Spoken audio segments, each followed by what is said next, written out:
Lokesh sir எப்படி பார்க்குறீங்க? 3 பேரும் ஒவ்வொரு கோணத்தை முன்வைக்கிறாங்க. விஜய் அண்டர் எஸ்டிமேட் பண்ணுறாங்களா திமுக அதிமுக 2 பேருமே? அது ஆரம்பத்துலேருந்து பண்ணிட்டு தான் இருக்காங்க. இப்போது அதோட இயலாமையோட வன்ம கக்கல் தான் கொஞ்ச நேரத்துக்கு முன்னாடி பார்த்துட்டு இருந்தோம். எவ்வளோ கொந்தளிப்பு பாருங்களேன். அந்த ஆற்றாமை அந்த நடக்கலைன்றது தெரிஞ்சதுக்கப்புறம் அது இன்னும் முடிவு வரல. இல்லை அதை மேபி அவங்களுக்கு ஏதாவது தெரிஞ்சிச்சானு தெரியல. நாங்கள் வந்து மே 4ஆம் தேதி வரட்டும் பார்த்துலான்ற மைண்ட் செட்டில் தான் இருக்கிறோம். நாங்கள் வந்து திமுக மேலேயும் வன்மத்தை கக்கலை, யார் மேலேயும் வன்மத்தை கக்கலை. இன்ஃபேக்ட் சொல்ல போனால் வன்மத்தை நாங்கள் கக்கியிருக்கணும். எத்தனையோ பேர் வந்து பஸ்ஸு கிடைக்காம அவஸ்தைப்பட்டாங்க. ஒரு பக்கம் போர் சம்மந்தமாக மிடில் ஈஸ்ட்டில் இருக்கவங்களா இருக்கட்டும், இல்லைனா யூரோப்லேருந்து வரவங்களால வர முடியல, அது வேறு. பட் இங்கே வந்தவங்களாலே சென்னையிலேருந்து போக முடியல, மதுரை சேலத்துலேருந்தும் வந்து வேறு ஊர்களுக்கு போக முடியல, மாவட்டங்களுக்கு போக முடியல. அதில் எவ்வளோ பர்சன்டேஜ் ஓட்டு போச்சுன்னு தெரியல. பட் ஃபைன், நீங்கள் என்ன வேணால் இருக்கட்டும், விஜய் என்ன வாங்க போகிற ஓட்டு யாருது அப்படின்ற கேள்வி இருக்குது. இந்த ஓட்டு புதுசாக இங்கேருந்தா வெளியிருந்து வரப்போதா? ஏற்கனவே இருக்கவங்ககிட்ட தான் வரப்போகுது. ஸோ நம்ம 21 இருக்கட்டும், இல்லை 24 வேண்டாம், 21 வச்சுப்போம். ஓகேங்களா? 21 தான் சட்டமன்றத்து. அந்த தேர்தலில் இன்னைக்கு இருக்கிற மற்ற கட்சிகள் வாங்கின ஓட்டு, அதே ஓட்டை உங்களால் திருப்பி வாங்க முடியுமான்றதான் முத கேள்வி. எப்படி வாங்க மாட்டாங்கன்னு சொல்றீங்க சார்? அவரு சொல்றது என்னன்னா, திமுக அதிமுகவுடைய எதிர்ப்பு மனநிலையில் இருக்கக்கூடிய 10% பேர் பிளஸ் வந்து கூடுதலாக வந்து ரசிகர்கள் சேர்த்தாங்க அப்படின்னா ஒரு 12% வரை நீங்க வரலாம். அது ஒரு ஆட்சி மாற்றத்தை தீர்மானிக்கக்கூடிய ஒன்றா மாறாது இல்லையா? அந்த 10%ன்றது எப்படி அவங்க முடிவுக்கு வந்தாங்கன்னு இருக்கு. ஓகேங்களா? இப்போ வந்து மணியனை சொல்லும் போது தெளிவாக சொன்னார். ஜல்லிக்கட்டு புரட்சியாக இருக்கட்டும், அதுக்கப்புறம் ஸ்டெர்லைட்டாக இருக்கட்டும், இந்த மாதிரி படிப்படியாக வந்து அந்த மக்களுக்குள்ளே இருக்கிற அந்த வேட்கை, ஒன்ஸ் அந்த டால் லீடர்ஸ்னு தமிழ்நாட்டில் இருந்தாங்க. இன்னைக்கு இருக்கிறவங்ககிட்ட வந்து அதாவது டிஎம்கேல ஏடிஎம்கேல அந்த டால் லீடர்ஷிப் இல்லை, ரியாலிட்டி. ஓகேங்களா? அது அவங்களே திமுகவில் முதலமைச்சர் ஸ்டாலின் இருக்காரு சார். அன்னைக்கு திமுகவில் அவ்வளோ எதிர்ப்பை தாண்டி நீங்க கலைஞரும் ஸ்டாலின் சாரும் ஒண்ணுன்றீங்களா? கலைஞரும் ஸ்டாலின் சாரும் ஒண்ணுன்றீங்களா? கரண்ட் பாலிடிக்ஸ் நான் கேட்கிறேன். அப்போ முதலமைச்சர் ஸ்டாலினும் தாவேகாவுடைய தலைவர் விஜயும் ஒண்ணா? நான் திமுகல சொல்றேன். இல்ல நான் அது கேட்கிறேன். ஏன்னா இமேஜ் இருக்கு இல்லையா? நீங்க திரை பிம்பத்துல விஜய்க்கான இமேஜ் அப்படி எடுத்துக்கிட்டீங்கன்னா அந்த உண்மையிலேயும் பேசினா பேசும். 2016 இருந்து நீங்க சொல்லக்கூடிய இமேஜுக்கு ஸ்டாலின் சாருக்கு எவ்வளவு செலவு பண்ணாங்க, எடப்பாடியாருக்கு 2017-18 இருந்து எவ்வளவு செலவு பண்ணாங்க அப்படின்றத பத்தி விவாதிப்போம். அந்த இமேஜ் பில்டிங்காக அவங்க எவ்வளவு செலவு பண்ணியிருக்காங்க. ஒரு லீடரா அவங்க வளர்ற growthக்கும் கிராஃபுக்கும் அந்த இமேஜ் பில்டிங் மூலியமா ஒரு லீடரா ப்ரொஜெக்ட் ஆகிறதுக்கும் வித்தியாசம் இருக்கு. அவங்க இமேஜ் பில்டிங் மூலியமா தான் லீடர் ஆயிருக்காங்க. அதுதான் ரியாலிட்டி. அது அவங்க ஸ்ட்ராட்டஜி சார். இப்ப ஸ்ட்ராட்டஜியா போயிடுது இல்லையா? அதனால தான் அந்த பாயிண்ட் சொன்னேன். நான் சொல்ல அந்த பாயிண்ட் என்னன்னா டைவர்ட் ஆயிட்டு போயிடுச்சு. டால் லீடர்ஸ்னு சொன்னேன் இல்லையா? அந்த வார்த்தையை நான் திருப்பி சொல்ல வரேன். அன்னைக்கு இருந்த டால் லீடர்ஸ் இன்னைக்கு திமுக அதிமுக இல்லைன்றது மொதல் பாயிண்ட். நான் சொல்ல வர விஷயம்.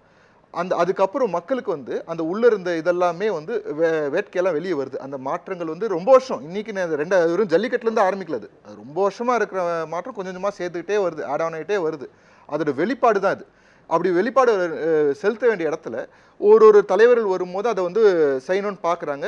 தேர்தல் முடியறதுக்குள்ளே வந்து இவங்க கொடுக்குற நரேஷன், இவங்க கொடுக்குற ப்ரெஷரில் வந்து அந்த செயல்பாட்டுக்கு வர முடியாமல் போயிடுது.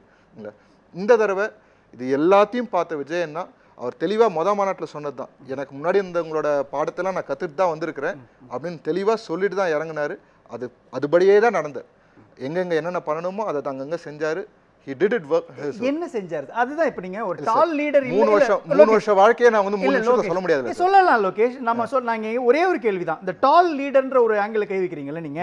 இப்போ ஸ்டாலின் இமேஜ்ன்றது வேற, பிரதமர் மோடியோட இமேஜ்ன்றது வேற, இபிஎஸ் உடைய இமேஜ்ன்றது வேற. இதை தாண்டி 2 கட்சிகளினுடைய நீண்ட நாட்கள் பயணித்த முன்னாள் அமைச்சர்கள், இன்னாள் அமைச்சருடைய இமேஜ் வேற.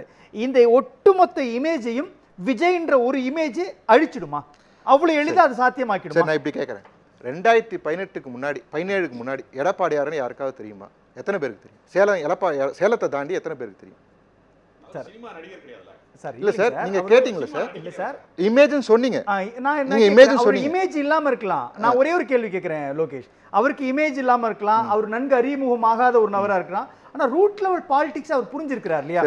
மதிமுக எமர்ஜ் ஆகி வரும்பொழுதோ அல்லது வந்து மதிமுக எடுத்துப்போம். இல்ல இல்ல நான் கேக்குறேன், ரூட் பாலிடிக்ஸ் தெரியாதா? அப்போ இல்ல சார், ரூட் பாலிடிக்ஸ் தெரியல. அந்த பாலிடிக்ஸ் பார்த்து நிக்கிறவங்க சார், அந்த பாலிடிக்ஸ் எல்லாம் பார்த்து ஒரு உச்சத்துல நிக்க கூடியவங்கள அவ்வளவு அண்டர் எஸ்டிமேட் பண்ணிட முடியுமா விஜய்?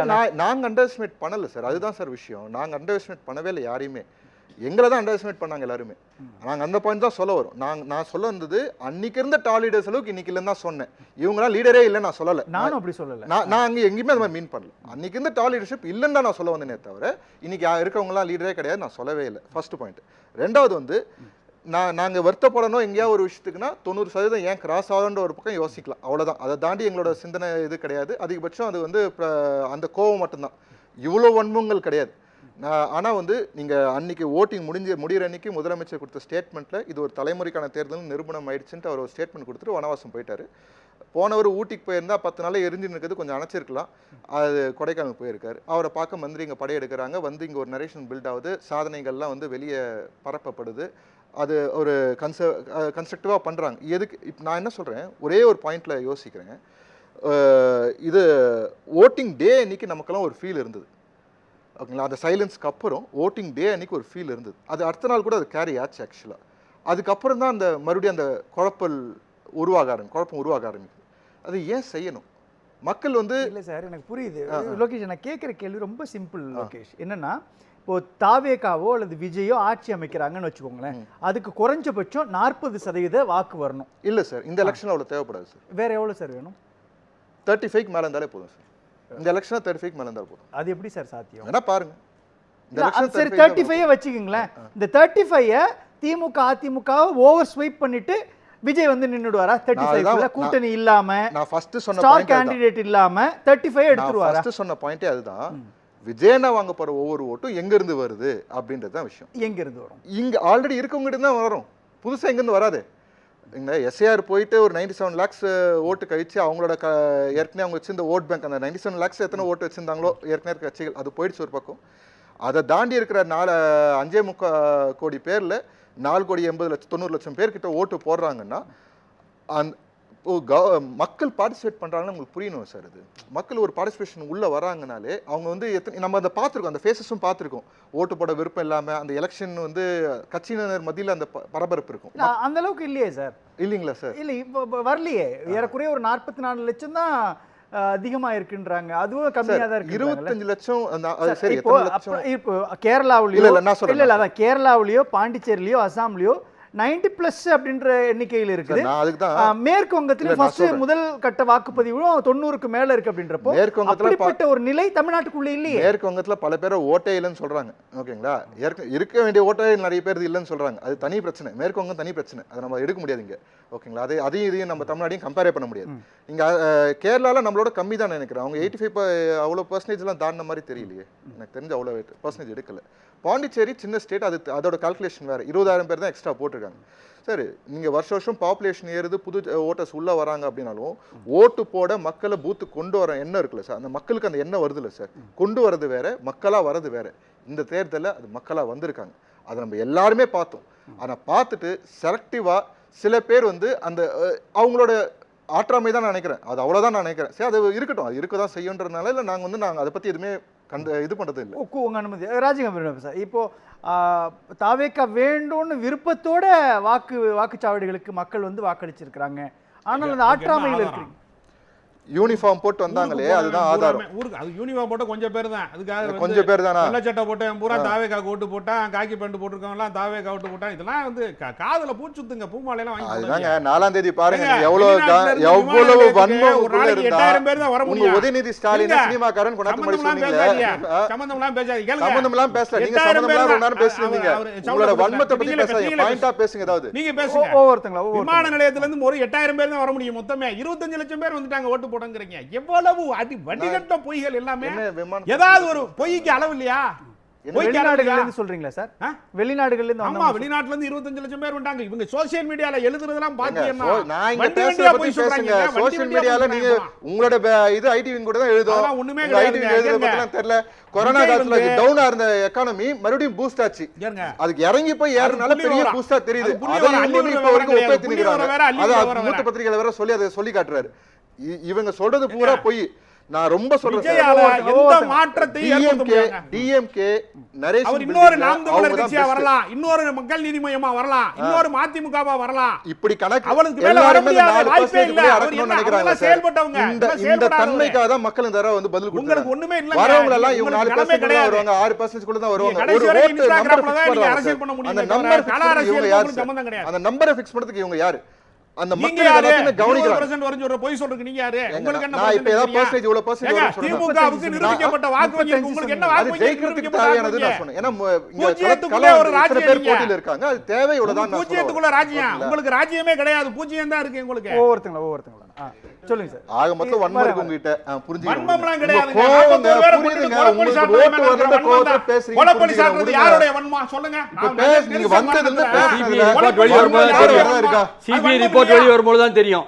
ஏன்னா மாஜியை பற்றி சொல்லியிருக்காங்க. நீங்க ரெண்டு பேருமே தாவேகா கிடையாது. ரொம்ப ஆச்சரியமான விஷயம் என்னன்னா நீங்க ரெண்டு பேரும் தாவேகா. இப்ப நீங்க டிஎம்கே வா. வெளியில இருந்து ஆளுன்னு அப்ப நீங்க டிஎம்கே வா. செய்தி தொடர்பாளர் கிடையாது. நீங்க டிஎம்கே வான்னு கேக்குறேன். ஆமா நான் டிஎம்கே தான். ஆனா கீழ வேற ஏதோ போட்டுருக்காங்க செய்தி சார். தொடர்பாளரே கிடையாதுங்க கட்சிக்கு. நான் செய்தி இல்ல தொடர்பாளர் நீங்க இல்லாத டிஎம்கே கட்சி உங்க பேர் வேற ஏதோ போட்டுருக்காங்க. செய்தி தொடர்பாளர் இல்லாத கட்சி உண்டாங்க. எங்க விவாதத்துக்கு வர எவ்வளவு அச்சப்படுகிற அப்பட்டமான கட்சி போய் அது. பாத்தீங்க அது. அது செய்தி அரசியல் தொடர்பு இல்லாத கட்சி கட்சி கிடையாது அது. போல. அது அரசியல் கட்சி. அதுதான் உங்க வன்மம். நடிகர் சங்க personal தேர்தல்ல ஜெயிச்சிருக்காரா வன்மத்தை தாண்டி ஏதாவது பேசுங்க. லோகேஷ் அரசியல்வாதியை பத்தி பேசுங்க. ராஜகம்பீரன் சார் ஒரே நிமிஷம். அதுல அவர் சொல்றாரு வெறும் கூட்டம் சேர்வது மட்டுமே வாக்காக மாறிடாது. இதுக்கு முன்னாடி அதுக்கு நிறைய எடுத்துக்காட்டுகள் சொல்றாரு. அந்த பட்டியல் அடிப்படையில் தான் விஜயை பார்க்க அதுக்கான விஷயம் நான் லேசா முன்னாடி சொல்லியிருந்தேன். இது எல்லாத்தோட அனுபவத்தை எனக்கு முன்னாடி வந்தவங்க எல்லாரோட அனுபவத்தையும் பார்த்துட்டு தான் வந்திருக்கிறன்றதை மாநாட்டில் சொன்னார். அங்கதான் அவருக்கும் மற்றவங்களுக்கும் இருக்க வித்தியாசம். நான் என்ன சொல்றேன், he carefully threaded. of course backlash நிறைய இருக்கு. நினைச்ச இடத்துல வந்து 234 தொகுதிக்கும் பிரச்சாரத்துக்கு போக முடியல. இதுல மீடியால நிறைய இடத்துல வந்து நாளைக்கு இந்த ஊருக்கு போறாரு அப்படின்னு நியூஸ் வரும். நாளைக்கு அந்த இது கேன்சல் பண்ணப்படுது, ரத்து பண்ணப்படுதுன்ற நியூஸும் வரும். ரெண்டுமே வந்து தாவேக்கால அபிஷியலா வந்து இருங்க சார் இருங்க சார் வாய மூடிட்டு பேசிட்டு இருக்காங்க சார். ரெண்டு நியூஸ்மே வரும். அது ரெண்டுமே அபிஷியலா கொடுத்துருக்காங்க, அபிஷியலா வந்திருக்காது. ஓகேங்களா? இது எல்லாமே நடந்தது. இருந்தாலும் அவரால் முடிஞ்ச விஷயம் அவர் செஞ்சார். இது கேன்சல் ஆவறது எப்படி சார்? இது சார் சார் நீங்க சரியா பாருங்களேன். நீங்க சரியா பாருங்க. நான் நீங்க சரியா பாருங்க. நான் ஒரே ஒரு எக்ஸாம்பிள் மட்டும் சொல்லிறேன். இல்ல சார் பெரம்பூர்ல முதல்ல அவர் ஆரம்பிக்கிறதுக்கு பிரச்சாரம் ஆரம்பிக்கிறதுக்காக இன்னைக்கு விருப்ப மனு போட 30ஆம் தேதி பண்றாரு. 28ஆம் தேதி கேட்டது எம்கேபி நகர்ல கேட்டது. அந்த கேட்ட இடத்துல பர்மிஷன் கொடுக்காம இழுத்தடிச்சு அங்க வேணே ஒரு பழத்தை தூண்டி அந்த புள்ளிக்குள்ள போகல சார். இவ்வளவு விஷயம் பண்ணாங்க. லோகேஷ் இது ஒரு அந்த புள்ளிக்குள்ள நான் போகல. நான் கேக்குறது என்னன்னா, முதலமைச்சர் ஸ்டாலினோ, எதிர்க்கட்சி தலைவர் எடப்பாடி பழனிசாமியோ, பிரதமர் நரேந்திர மோடியோ, மத்திய உள்துறை அமைச்சர் அமித்ஷாவோ பல இடங்கள்ல போய் பிரச்சாரம் பண்ணியிருக்கிறாங்க. தொடர்ச்சியான பிரச்சாரத்தை கட்டமைச்சிருக்கிறாங்க. விஜய் போகாத இடத்துல எல்லாம் கூட இவங்க 4 பேரும் அவங்க 4 பேருடைய கட்சிகளும் பிரச்சாரம் பண்ணியிருக்காங்கன்றப்போ இவங்க 4 பேருடைய ஐடியாலஜியை தள்ளி வச்சுட்டு விஜய் அங்க எந்த இடத்துல வின் பண்ணுவார்ன்றது அதுதான் சொன்னேன். மக்களுக்கு அந்த வேட்கை இருக்கு, தேவை இருக்கு. அது எவ்வளவு நாள் சார் அவங்களும் பொறுமையா இருப்பாங்க? ஒரு லிமிட் இருக்கும்ல சார், ஒரு பிரேக்கிங் பாயிண்ட் இருக்கும்ல சார். அந்த பிரேக்கிங் பாயிண்ட் தான் இதுன்னு நான் சொல்ல வரேன். ஏன்னா இது நம்ம தொடர்ச்சியா பார்த்துட்டு இருக்கோம். நம்ம வந்து நமக்கு ரோடு சரியில்லை, ஆமா அப்படிதான் இருக்கும் ரோடு. மழை தண்ணி நிற்கும், ஆமா தண்ணி நிற்கும். கொசு, ஆமா கொசு வருங்க. இது நமக்கு வந்து எங்கேயாவது ஒரு கவர்மெண்ட் ஆஃபீஸ் போனால் லஞ்சம், ஆமா லஞ்சம் ஆகும். இது அதை நம்ம அப்படியே ஒரு ஸ்டீரியோடைப்புக்கு அதை பழகிட்டோம். இதுதான் நியூ நார்மல் அப்படின்ற ஒரு லைஃப் ஸ்டைலுக்குள்ள போயிட்டோம். அந்த லைஃப் ஸ்டைலுக்குள்ள போயிட்டு ஒரு சேஞ்சுக்காக ஒருத்தர் வரும்போது அட்லீஸ்ட் இங்கே இறக்கி வைப்போமா நம்ம பாரத்தை அப்படின்னு மக்கள் அது யோசிக்க தான் செய்வாங்க. அதுக்கான இடத்த விஜய் நான் கொடுத்தாரு, அதை மக்கள் பயன்படுத்திக்கிட்டாங்க. நான் வரும்போது தாவேக்காவோட ஆதரவு எப்பவுமே யூடியூப்ல அதிகமாக இருக்கும் எக்ஸை விட. பட் எக்ஸ்லேயே எந்த அளவுக்கு ஹையாக இருக்குது. எப்பவுமே டிஎம்கே தான் எக்ஸ் ஸ்ட்ராங்காக இருக்கும். இருக்கிறாங்க தான், ஆனால் ஏன் ரிசல்ட் வரலன்னு தெரில. ஃபைன், மக்கள் தீர்ப்பே மகேசன் தீர்ப்பு. அதுதான் பிரதிபலிக்குது.